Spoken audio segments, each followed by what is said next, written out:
ലാലേട്ടൻ ഈ ഹൃദയപൂർവ്വത്തിൻ്റെ ലൊക്കേഷനിൽ വളരെ ഹൃദയപൂർവ്വമായ ഒരു സംഭവം നടന്നു എന്ന് സത്യം പറയാനുണ്ട്. കുറേ കാലത്തിന് ശേഷം ശ്രീനേട്ടൻ ലൊക്കേഷനിലേക്ക് വരുന്നു. ലാലേട്ടനുമായിട്ട് കെട്ടിപ്പിടിച്ചുള്ള ഒരു പക്ഷേ സിനിമയിലാണെങ്കിൽ അത് അതിനേക്കാൾ അപ്പുറത്തേക്ക് വലിയൊരു സീനായേനെ. പക്ഷേ സിനിമയ്ക്ക് പുറത്ത് ലൊക്കേഷനിൽ അങ്ങനെ ഒരു മുഹൂർത്തം ഉണ്ടായിരുന്നുള്ളൂ. അതെങ്ങനെയാണ് ലാലേട്ടൻ അതിനൊന്നും നമുക്ക് ഒരുപാട് ഓർമ്മകൾ വരില്ലേ? അതൊരു എയിൽമെൻ്റ്, ഒരു എന്താണ് അസുഖം എന്ന് പറയുന്നത് ഞാൻ പറയില്ല. ഒരു ശരീരത്തിൻ്റെ ഒരു പ്രത്യേക അവസ്ഥയിലേക്ക് ഒരു ആക്ടർ പോകുമ്പോൾ നമുക്ക് സങ്കടം തോന്നുമല്ലോ. അപ്പോൾ ആരായാലും, ഞാനായാലോ നമുക്ക് പരിചയമുള്ള ആരായാലും നമുക്കൊരു അസുഖം വന്ന് അത് നമുക്ക് ചെയ്തുകൊണ്ടിരിക്കുന്ന ഒരു പ്രൊഫഷൻ ചെയ്യാൻ പറ്റാതാകുമ്പോൾ നമുക്ക് തീർച്ചയായിട്ടും സങ്കടം ഉണ്ടാവും. പിന്നെ ശ്രീനിയായിട്ടൊക്കെ ഞങ്ങൾക്ക് വളരെയധികം ബന്ധമാണല്ലോ.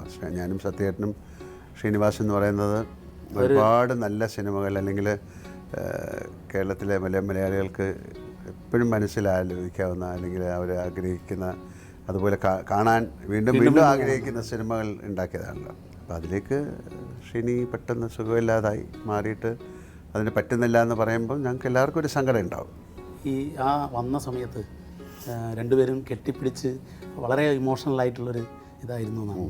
കുറേ കാലത്തിന് ശേഷം ഒരു ലൊക്കേഷനിൽ വരികയാണ്. അതെ, അതെ, ഒരു ലാലേട്ടൻ്റെ ഒരു അങ്ങനെ പറയാൻ പറ്റില്ല. അത് ആ ഒരു മൊമെൻ്റ് അല്ലേ. അപ്പോൾ അത് കഴിയുമ്പോൾ നമ്മളതെല്ലാം റിയലൈസ് ചെയ്യും, അസുഖമാണ് ഇതാണ് എന്നൊക്കെ. ആ മൊമെൻറ്റിനെ എങ്ങനെ ഡിഫൈൻ ചെയ്യണമെന്ന് എനിക്കറിയില്ല. അത് ഒരു എന്താ പറയേണ്ടത്,